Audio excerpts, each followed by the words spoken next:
नमस्कार. तर मानवाच्या प्रगतीचे एक 3 टप्पे मानले जातात. एक आदिम कृषी क्रांती, त्याच्यानंतरची कृषी औद्योगिक क्रांती आणि यानंतर आत्ताचे जे आपण पाहत आहोत ते डिजिटल कृषी क्रांती. तर आदिम कृषी क्रांती, मानवाला आदिम कृषी क्रांतीचा टप्पा पार करण्यासाठी 12,000 वर्षाचा कालावधी लागला. त्यानंतर कृषी औद्योगिक क्रांती कंप्लीट करण्यासाठी 150 वर्षे लागले. म्हणजे 150 वर्षामध्येच मानवाने कृषी औद्योगिक क्रांतीचा टप्पा पार केला. तर यामध्ये शेतीमध्ये विविध प्रकारचे अवजार आले. ते आपला आधुनिक पद्धतीचं फवारणी यंत्र म्हणजे ESS पर्यंत ही आपण एक कृषी औद्योगिक क्रांती म्हणू शकतो.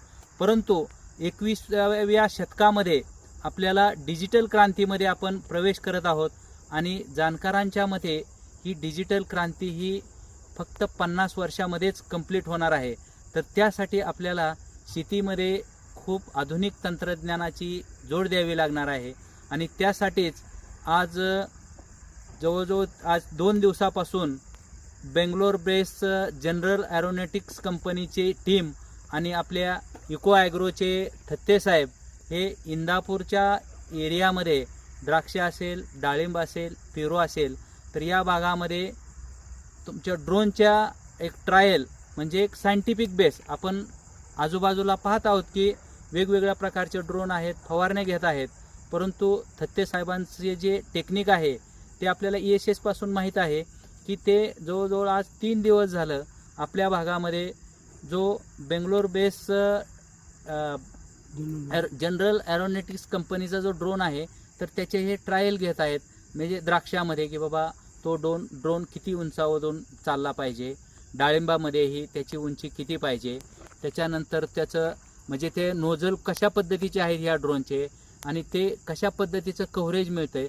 तर हे जवळजवळ आत्ता एक साधारणपणे 1 तासापूर्वी त्यांनी या द्राक्ष बागेवरती फवारणीची ट्रायल घेतली आणि त्याच्यामध्ये एक डाय वापरला जातो की जेणेकरून आपलं कव्हरेज कसं झालेलं आहे पानावरती. तर ते पाहण्यासाठी आपण आज तरंगवाडी गावामध्ये करे सरांच्या बागेमध्ये आहे. तरंगवाडीमध्ये मोठ्या प्रमाणात द्राक्ष बागा आहेत. तर त्याच्यासाठी की बाबा या भागामध्ये त्यांनी एक ट्रायल घेतली आणि त्या डाय वापरून आम्ही पाहिलं गेलं की एक उत्तम पद्धतीचं कव्हरेज या फवारणीचं पाहायला मिळालं की पानावरतीही तुम्हाला वरून पण आणि खालून पण कव्हरेज मिळतं आहे. इव्हन तुम्ही खाली जमिनीवर सुद्धा तुम्हाला कव्हरेज मिळालं.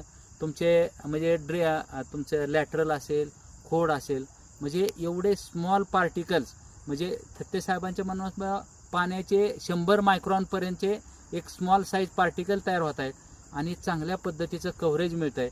तर याच्यामधून आपल्याला निश्चितच की एक द्राक्षामध्ये असेल, डाळिंब असेल किंवा कुठलेही जे काही फळबागायतीचे पीक असतील किंवा तृणधान्य किंवा तुमचे तेलबियाचे पीक असतील, ज्या वेळेस आपल्याला या आधुनिक पद्धतीनं फवारणी करू शकू आपण त्यावेळेस त्याला मित्र हो का हे शास्त्र आपल्याला सगळं माहीत पाहिजे की बाबा फवारणीला कुठलं कीटकनाशक किंवा बुरशीनाशक वापरायचं आहे, ते 1 एकराला किती पाहिजे आणि कशा पद्धतीची फवारणी आपण केली गेली पाहिजे तरच आपल्याला रिझल्ट मिळणार आहे. तर त्यासाठी आज आपल्या इथं म्हणजे प्रॉपर कव्हरेज कसं मिळतं या खरोखरच पाहून असं वाटलं की निश्चित भविष्यामध्ये आपले फळबागायतदार असतील, फळबागायतदारामध्ये द्राक्ष बागायतदार, पेरू बागायतदार, डाळिंब बागायतदार असतील, तर यांच्यासाठी आपल्याला एक आधुनिक तंत्रज्ञानाची जोड निश्चितच मिळणार. कारण मित्र हो असं नाही बा की बाबा ड्रोन सर्वच कामं करेल किंवा ड्रोन असला म्हणजे आपल्याला फवारणीचं उत्तम काम होऊन जाईल असं नाही.